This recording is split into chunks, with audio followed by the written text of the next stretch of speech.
When dealing with other people, it's best to have a sense of humor.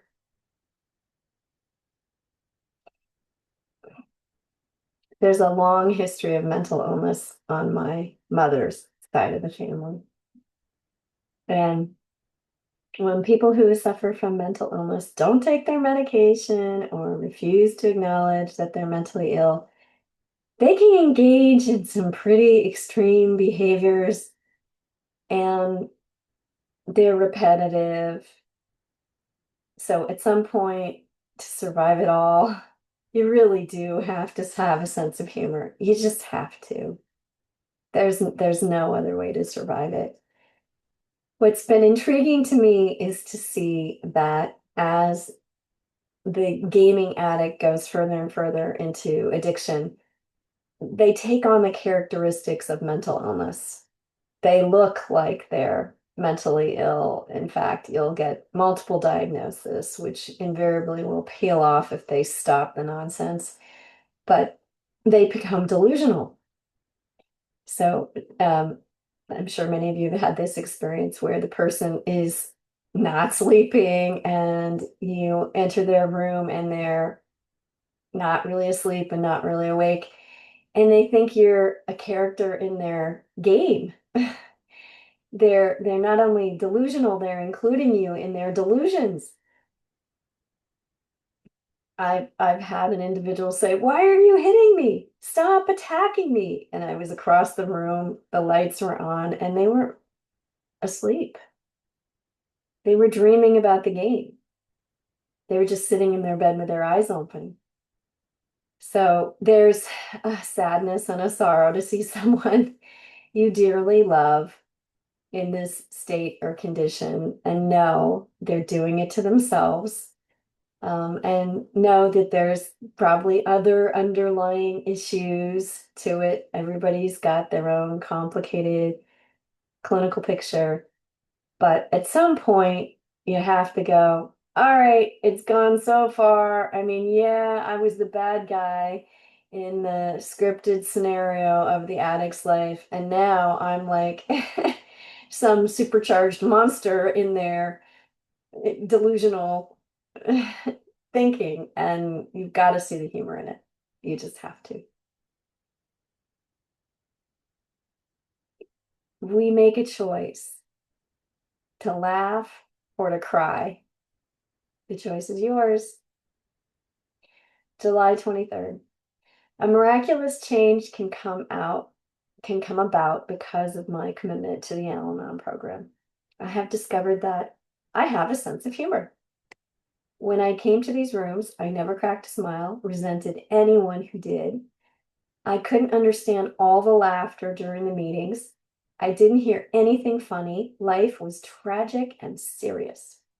Recently, I was sharing about a series of events that I had found extremely difficult. It had been one of those weeks in which everything seemed to go wrong. The odd part was that now that it was over, I found my traumatic tale incredibly funny, and so did most of the others at the meeting. More than any other change I have observed in myself, I find this the most glorious. I am no longer a victim, full of self-pity and bent on control of every aspect of my life. Today I can take myself and my circumstances more lightly. I can even allow joy and laughter to be part of a difficult experience. Today's reminder: if I take a step back and look at this day as if I were watching a movie, I am sure to find at least a moment where I can enjoy some comic relief. And here's the quote: "You grow up the day you have your first real laugh at yourself." That's Ethel Barrymore. There's another kind of dynamic to this, underlying this, and I want to point it out. Like, these gamers, they're having a good time. They're pushing the envelope. They're getting away with outrageous behavior. They don't seem to face the consequences for anything. It's like, I see it in their face. Oh, got away with it again. Oops, can't believe she believed that lie. Got away with it, got away with it, got away with it. And on the other side, we're trying to be uber responsible to compensate for their irresponsibility. Unlike every other thing, it's the same teeter-totter, just like worry. We're doing all the worrying, and we're keeping them up high. We're stabilizing them because they don't have to.